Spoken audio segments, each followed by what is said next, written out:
病晚不病，偏偏现在生病，宫里催得那么紧，你想坑死爹呀？哎。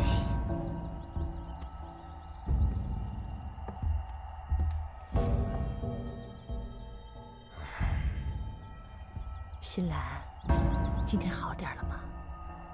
女儿不孝，让娘担忧了。让娘担忧了？哼，你根本就没把爹娘放在眼里。我辛苦了一辈子才搭上宫里的关系，平时好端端的逛这个庙那个会的啊，好不容易才拿到一个当秀女的名额，这定金也收了，进宫的日期也定了。你说你怎么居然病倒了呢？哎呀，大勇，别这么说，我们新兰只是染了小病，很快就痊愈了。这里没你说话的份儿，这生米都快煮成熟饭了。可是你不会是在给我装病吧？进宫的事儿要是黄了，我打死你个没良心的东西！哼！来，新兰，把药吃了，然后歇会儿。下午那个道长还来做法，你把心放宽，什么鬼邪都会走的。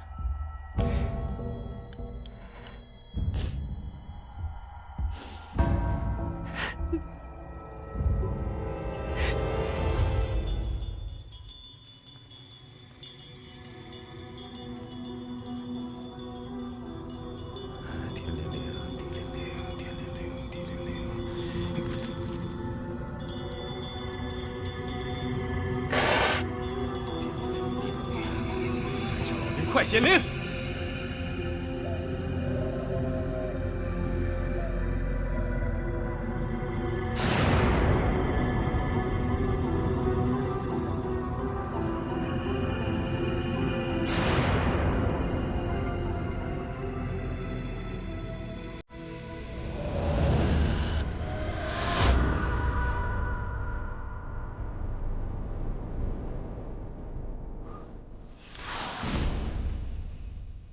大勇啊，起床了。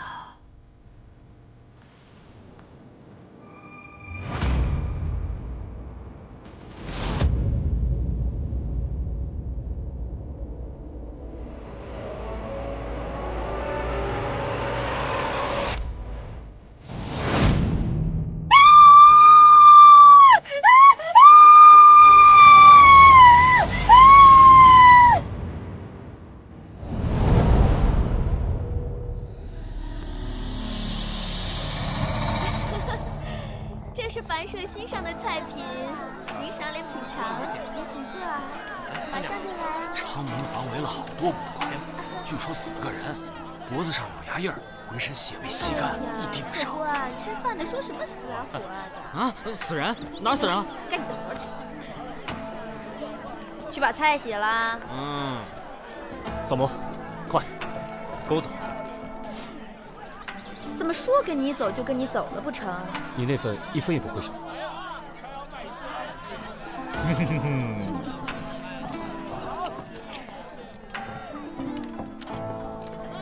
再来啊！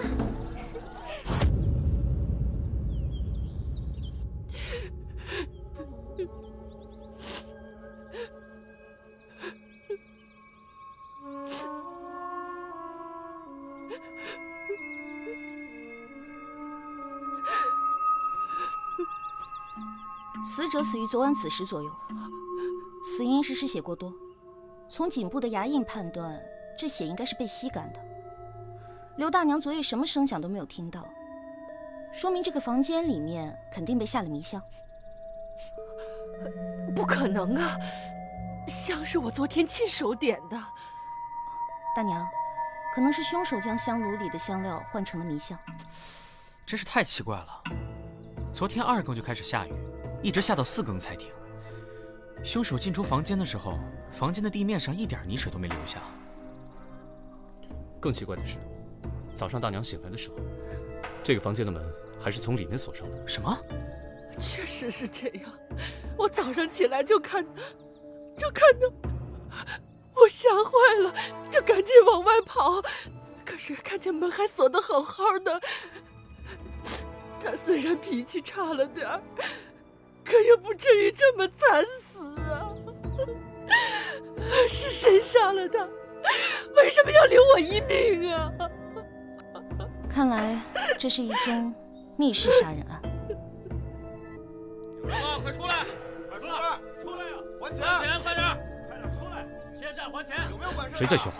快还钱！出来！快点！欠债还钱，天经地义，听见没有？就是。快点出来人！快点出来！还钱！还钱！是胡连山家的人，来催债的。这个时候来催债？这是刘家和胡家的私事，我们不必管，安心查案吧。看完热闹再查也不迟啊！走，我们看看去。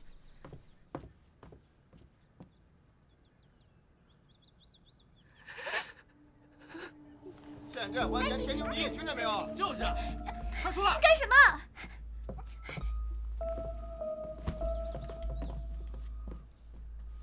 刘大娘，您家里刚刚经历了这样的惨事，按理说我们不该来跟你催债的。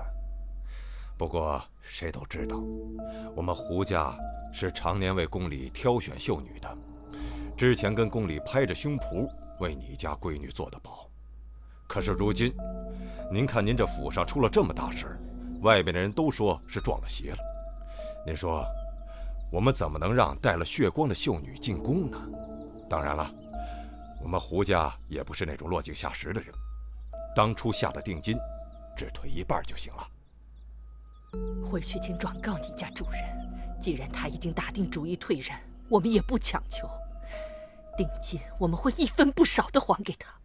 好，既然如此，那我们就不打扰了，告辞。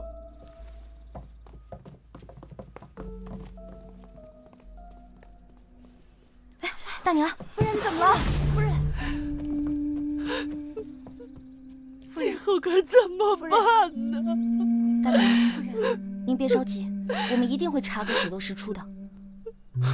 这家人可怜呐。这对刘姑娘来说，也不一定是件坏事。对了，我想去刘新兰的房间看看。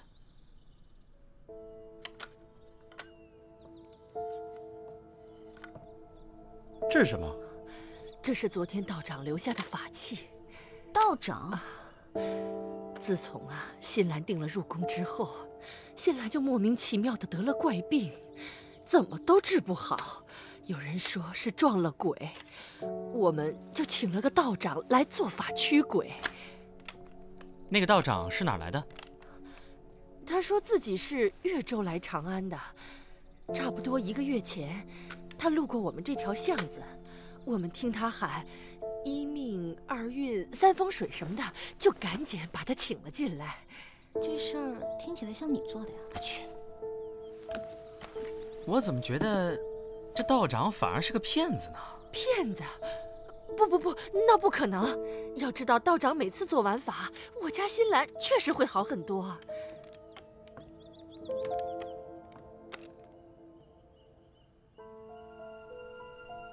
这法事是怎么做的呀？这我可不知道。道长每次都让不相干的人出去，然后关上门做法，差不多要半个多时辰才能出来。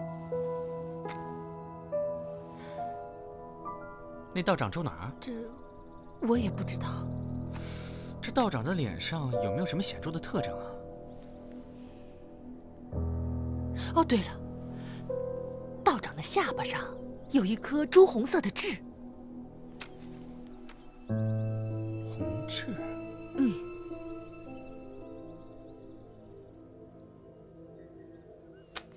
大娘，还劳烦您把姑娘的药拿来给我看看。好。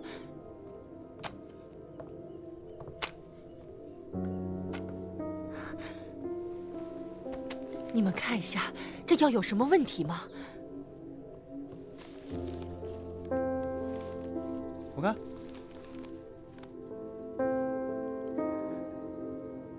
这药是清热解毒的药，可是兰心姑娘的症状却很像是中了一种名叫繁香草的西域草药的毒。这种草药经过提纯，可以作为凝血剂来使用。啊！怎么会有人对我的孩儿下这样的毒手？大娘，您放心，我们一定会把事情查个水落石出的。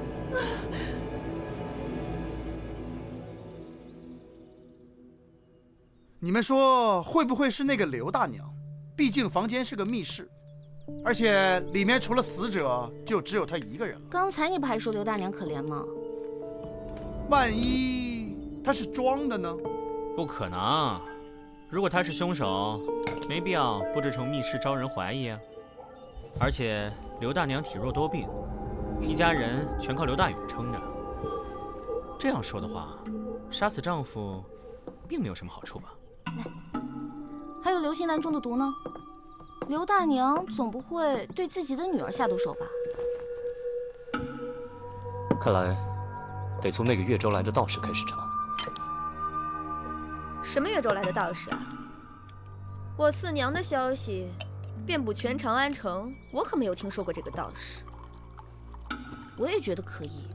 这个刘心兰一病，她就出现了；刘大勇一死，她就不见了。虽然如此，还是麻烦四娘可方打听一下。明白。哎，之前在刘家你说对刘姑娘而言也不一定是坏事，什么意思啊？寻常百姓家跟宫里扯上关系，恐怕是有好些苦头要吃了。行了行了，马上吃饭了，咱们吃完再聊。吃饭？你那么高兴干嘛？李少卿都没说话呢。我一天到晚那么辛苦，不就为了这顿饭吗？我吃饭怎么了？再说了，李少卿人家不饿呢，瞎操心。胆子越来越大了，你给我回来！看我不掐死你！吵什么呀？别跟饭过不去啊！天天李少卿，李少卿，到我这儿这么抠门？不知道。自从刘大娘家回来以后，就觉得有些恶心。她房里好像有一股隐隐的脂粉味。可刘大娘并没有施脂粉啊，是不是草药味儿？你弄混了？可能吧。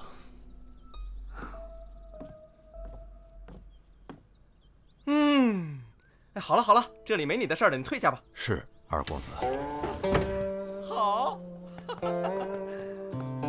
主人呢？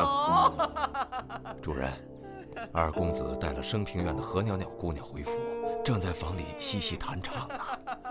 不错啊。随他随他，都下去吧。是。好啊。好。哎呀呀呀！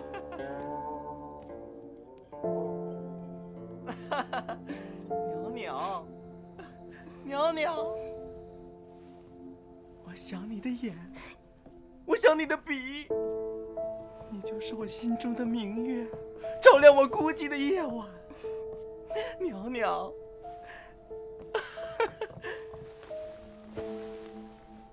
公子，为您抚琴一曲吧。好啊，洗耳恭听。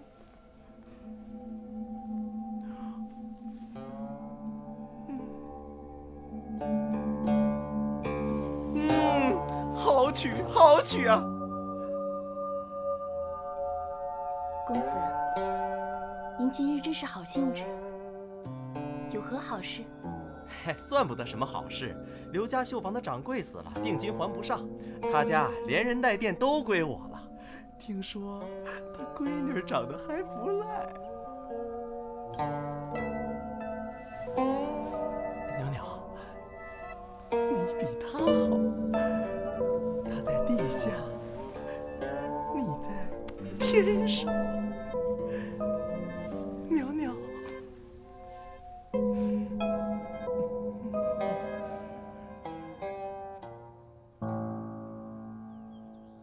老大，老大，那个胡连山，他死了。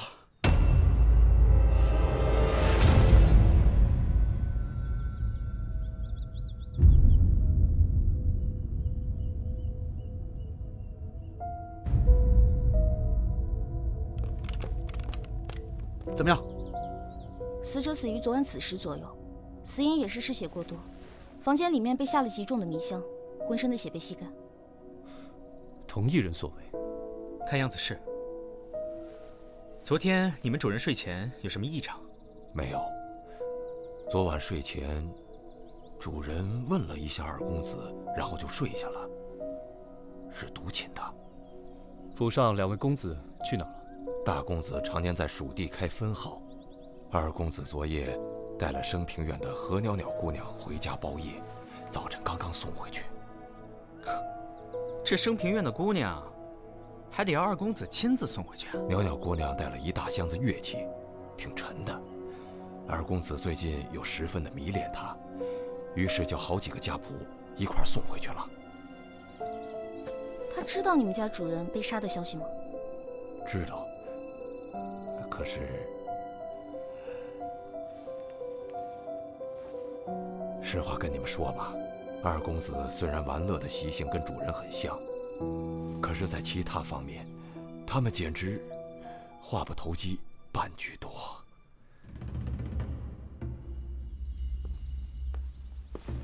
哟，家里来了什么客呀？二公子，大理寺的李少卿带着人到这儿来查案了。哦，见过李少卿，父亲的死有劳各位费心了。请问二公子昨夜子时在什么地方？我昨夜和升平院的何袅袅姑娘唱了夜小曲，家仆们都知道。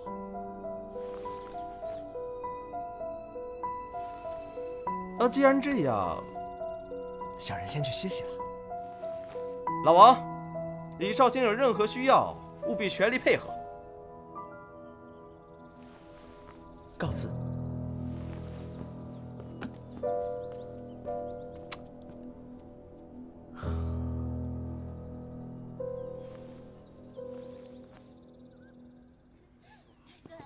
这个胡家公子也够奇怪的，父亲死了，就好像什么事儿没发生过一样。你看他一身酒味儿，满脸倦容，真是喝了一晚上花酒。他可以顾兄啊，毕竟他爹死了，这么大的家产就会落在他一个人身上。就他好吃懒做的样儿，他巴不得他爹长命百岁，照着他作恶多端呢。再说，他们家还有个能干的哥哥，所以这偌大的家业肯定得落到他大哥头上，他捞不着什么好处的，对不对？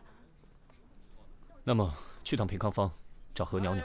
早就听说升平院那个头牌何袅袅姑娘是个人间绝色。哦，你跟萨摩去。为什么？我闻不了脂粉味。你一定是走了，你一定是在里面欠过什么债吧？又要回来了，紫苏姑娘可是等了你们半天了。紫苏妹妹，几天不见了？是啊，我前几天帮我爹出长安办事去了。你们接了个新案子？开绣坊的刘大勇和负责选秀的胡连山前后都死了，全被人吸干了血。这2个人有什么关系吗？事情是这样的，刘大勇委托胡连山把女儿送进宫，可他女儿病重，只得作罢。刘大勇先死了，胡家派人来要了定金，结果第2天胡连山也死了。胡连山，这名字好熟悉。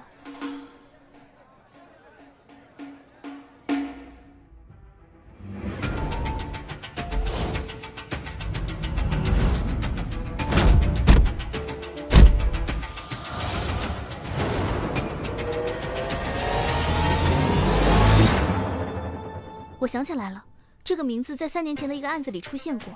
3年前，永安坊有户人家姓徐，当家的驼背，人称徐骆驼。有一天深夜，徐骆驼突然死在家中，他全身的血液被吸干，他的老婆也当场跳河而死。胡连山是涉案证人之一，也是吸血，这么巧。不如我们也去永安坊看看。走。大娘，您还记得这里以前住着一户姓徐的人家吗？他老婆叫月娘，后来还跳了河。哟，你说的是徐骆驼吧？好久没人提过他们了。你们是来查案的？啊，是我们是大理寺的。麻烦你想一想，当时是怎么一回事？这个徐骆驼原本就是个变戏法的，日子说不上大富大贵，但总也过得下去。后来他原配死了，就开始赌得家里家徒四壁，穷得揭不开锅呀。再后来，徐骆驼又娶了一个叫徐月娘，懂事的很，长得出了名的好看。可你说这个徐骆驼他就是个无赖吧？他竟然打起了月娘的主意，把她卖给了一个姓胡的富户，做了第8房小妾。这事儿啊，都过去3年了，当晚的事情我还记得清清楚楚。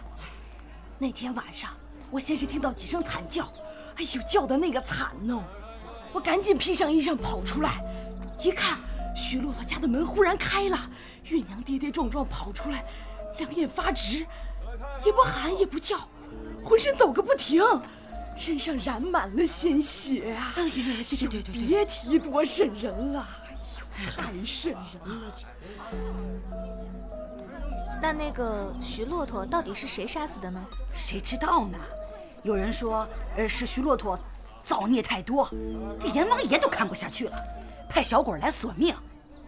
是，也有人说是月娘忍无可忍，杀了亲夫。哎，这不管怎么说，月娘紧接着就跳河死了。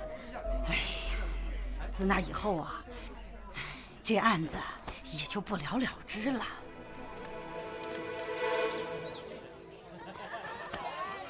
好嘞，你玩好啊，好生招呼着，去吧。哟，两位郡公子，看着好野生啊，第一次来吧？啊？哎，这位是大理寺李少卿。哎呦，贵客，真是贵客呀！少卿，你喜欢什么样的姑娘？我们这儿保证有您满意的。我们别人谁也不找，我们就找何袅袅。可是袅袅姑娘正在接其他客人呢。少废话，我们李少卿可没有那么多闲工夫啊。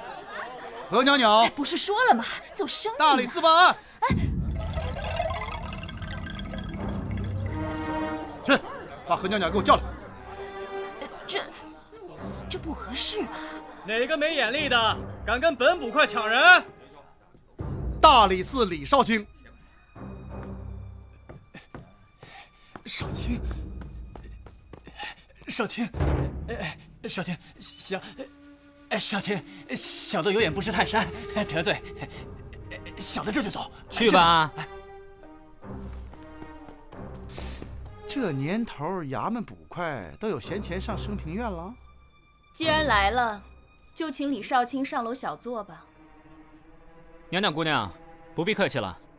姑娘可听说昨天夜里胡连山死了？胡家二公子说，昨夜与姑娘弹唱喝酒到天明，可有此事啊？确实不假。那昨天晚上，胡二公子可曾睡着啊？李少卿，小女子只卖艺，不卖身。袅袅姑娘多想了，既然确有此事，我们就先告辞了。少卿慢走啊，少卿慢走。来，姑娘们玩起来！误会，玩起来，玩起来！我们回来了。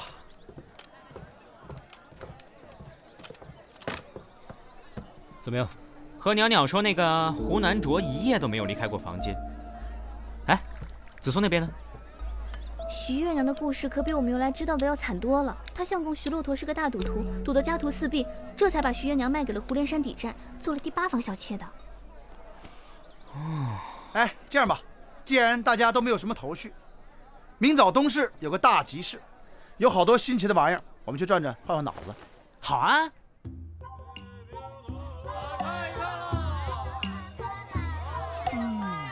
三胖，好看吗？这我们凡社门口就有，好吧？一点都不浪漫。哎，老大，你看这个，看看这个，做工多好，是吧？随便看啊。老板，我要这个。哎，好嘞，新到的，随便看看啊，随便看。好漂亮哦，多少钱啊？这个呀，你别说，姑娘还真有眼光。这个东西啊，现在买不到了，800文。800，这么贵啊？为什么贵啊？现在买不到了，我费好大功夫才买回来的。对了，下巴上有一颗朱红色的痣。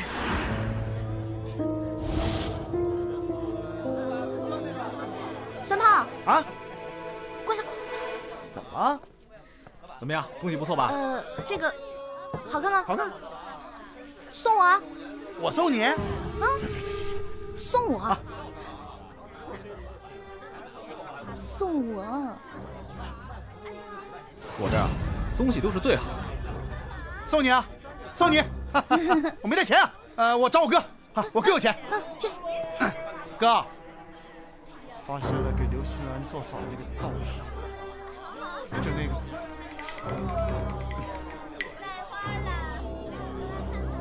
看了这么清楚，就赶紧买回去是不是？啊！哎呦，你便宜点，便宜点。那个，我哥买，都是赔钱卖你。我哥有钱，送你啊！啊！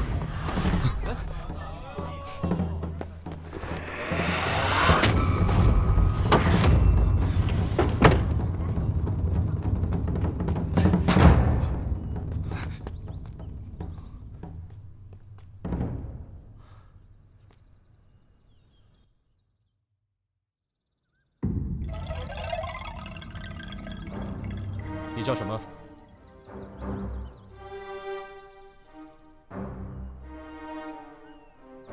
你为什么假扮道长去刘大勇家？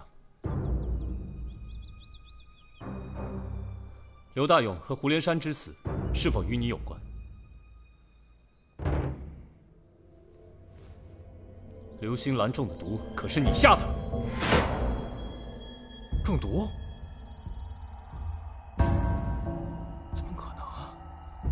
你的货篮里有西域来的繁香草，刘星兰瞳孔放大，皮肤潮红，昏睡不醒，正是中了繁香草的毒。你自己卖的东西，你还想抵赖？怎么可能啊！你可认罪？我不认罪。你等等，先把他带到刘家绣房去吧。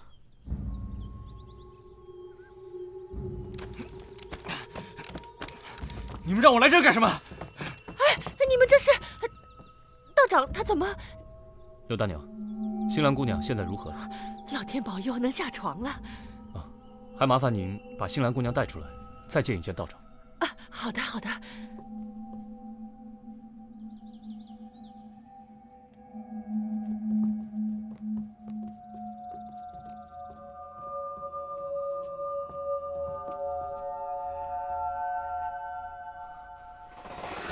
新兰，你怎么了？新兰，快坐。这位道长就是给刘新兰投毒的人。这个秦三郎本来是一个卖西域异宝的货郎，害新兰姑娘中毒的繁香草，全长安只有他卖。怎么会这样？你为什么要害我家新兰？为什么？为什么？你说呀！香草是我从他的货篮里偷来，自己服下的。你说什么？你这是为了什么呀，我的傻孩子？他叫秦三郎。2个月前，我们在庙会上相识，一见钟情。不料父亲要把我送到宫里当绣女，我说什么也不愿意。我爹逼得太急，我就偷偷从三郎那儿拿了繁香草，想要以此殉情。结果拿不准用量，就成了现在这个样子。新兰呐，你怎么这么傻呀？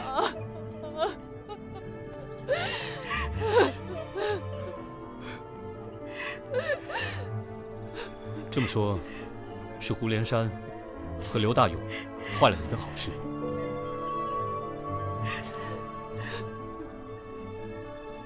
秦三郎，2天前夜里子时，你在何处？我扮成道长，看望了新兰之后，去了另一个货郎张色郎家，点了1夜的货物，他可以为我作证。前天晚上子时呢？前天晚上，我在家中独睡，无人能作证。把他先带回去。我，新兰，新兰，新兰，新兰，新兰，新兰，新兰，新兰，三郎。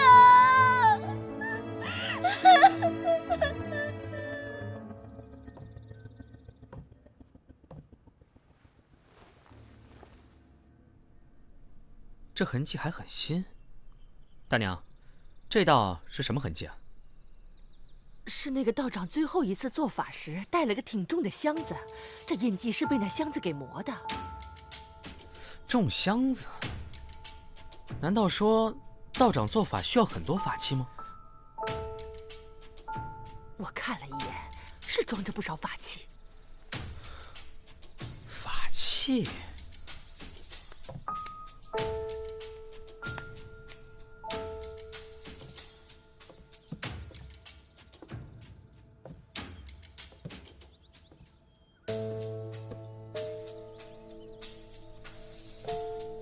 子苏啊，咱们俩先回去吧。嗯。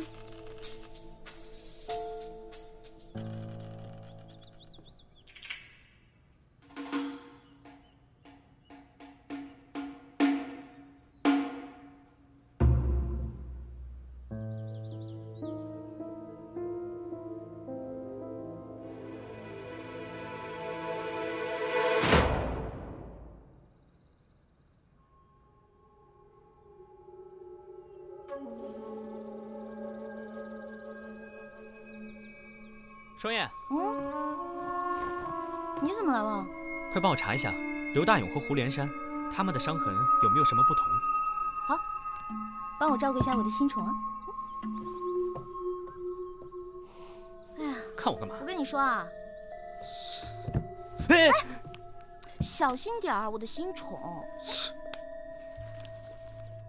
颈部都有齿痕，刘大勇的伤在颈部左侧，而胡连山的伤是在颈部右侧。哦，我猜的果然没错。怎么了？杀死2个人的不是同一个人。双燕，你去帮我找一个人。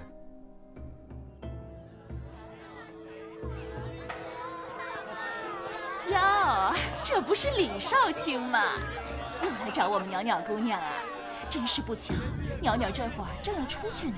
哦，袅袅姑娘要去哪儿啊？袅袅正要去胡家，胡二公子明天就去蜀地跟他兄长学做生意了。袅袅要去陪胡公子喝酒饯行。袅袅姑娘，你莫不是要抓住最后的机会，杀掉胡家公子吗？你说什么？你杀害了刘大勇和胡连山2人，你可知罪？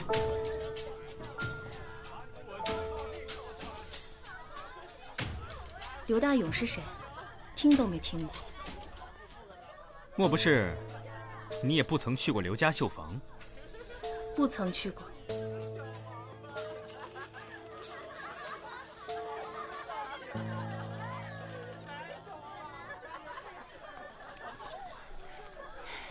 那这块玉牌，正面刻着生平，背面是个鸟字，袅袅姑娘可认识？这玉牌应该是在杀人的时候，不小心落在刘家绣房了吧？杀人？少卿真是说笑。我为什么要杀一个绣房老板呢？你为什么要杀他们2人？与你的身份秘密有关，这我等会儿再解释。先说一下你的不在场证明吧。胡掌柜，并不是你亲手杀害的，而是你连同你的同伙，也就是刘家绣坊女儿刘新兰的相好秦三郎。这都是谁啊？胡公子该等急了，官人不送。等等，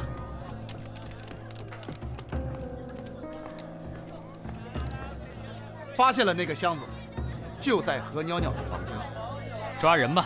得罪了。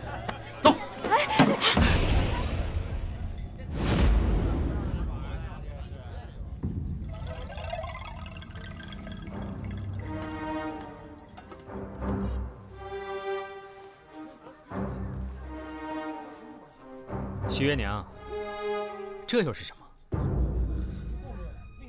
我让街坊偷偷看过你，已经确认过了，你就是徐月娘。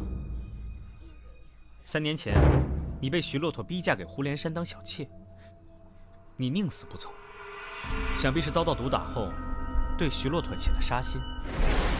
杀了徐骆驼之后，你跳河自尽，却侥幸逃过一死，流落到青楼。随后，你在青楼又遇上胡南卓，得知胡家要逼迫民女刘新兰进宫后，你气愤难当，往事涌上心头，这才决心和秦三郎一起手刃胡家人和刘大勇，为刘新兰讨一个公道，是这样吧？可是他们2人都有不在场的证明吗？这个并不难，只需要一个带着有隔层的大木箱就可以了。徐月娘家原本是变戏法的，想制造一个这样的木箱，应该不难吧？刘大勇死的当天，秦三郎扮作道长，带着一箱法器，隔层内躲着何袅袅。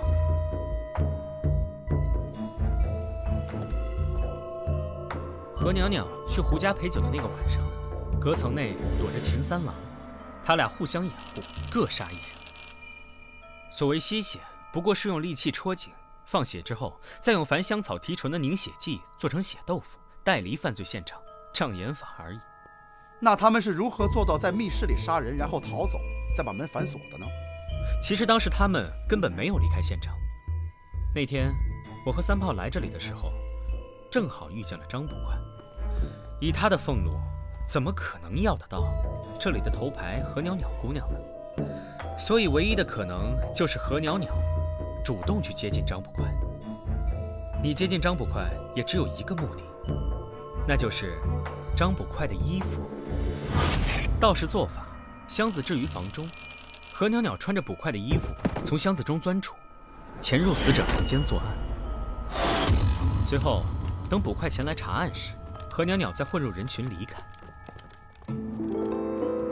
这个计划看上去还不错，只可惜我发现了你的身份，还有这块掉落的玉牌。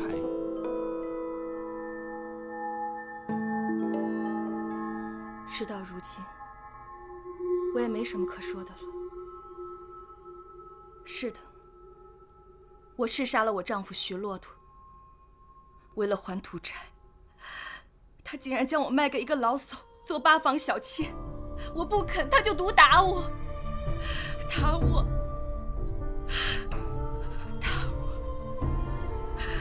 我反抗时误杀了他，我还和秦三郎一起杀了刘大勇，杀了胡连山，他们全都死有余辜，为财为色，毁人一生的幸福。那天晚上，秦三郎喝醉了酒，闯进了升平园，是我招待的他。他说有个相好的姑娘叫新兰，被爹逼着入宫做绣女，得了怪病，生不如死。听完他俩的故事，我才下定决心，我要杀掉这帮畜生，我不能让新兰也变成我这样。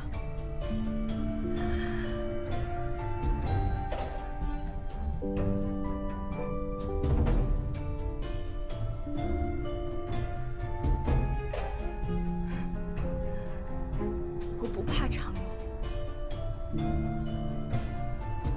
从前的徐月娘早就坠河死了，如今何袅袅的命是靠自己赚来的。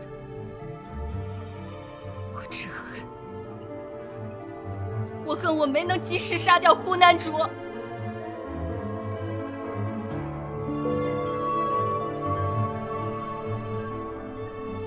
三炮，把何袅袅带走吧。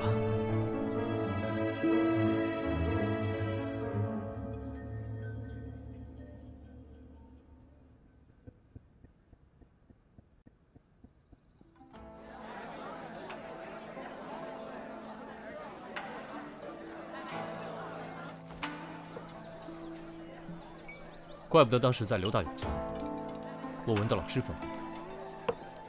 跳河自尽，或是青楼卖唱，或是杀人复仇，那也总好过嫁给无赖，忍气吞声，悲惨的度过余生啊。也不能这么说，虽然有的人死有余辜，可是也应该交由律法来决断。如果人人都可以为了仇恨随便杀人，那要律法干嘛？是吧？紫苏姑娘。唉，昨日种种，譬如昨日死；今日种种，譬如今日生。人人都知道这个道理，可是人人都有放不下的理由啊。对啊，我也有放不下的，放不下筷子。够了你啊！放不下筷子，你小心撑死自己好吗？怎么啦？我能吃怎么啦？我再吃也肥不过你呀！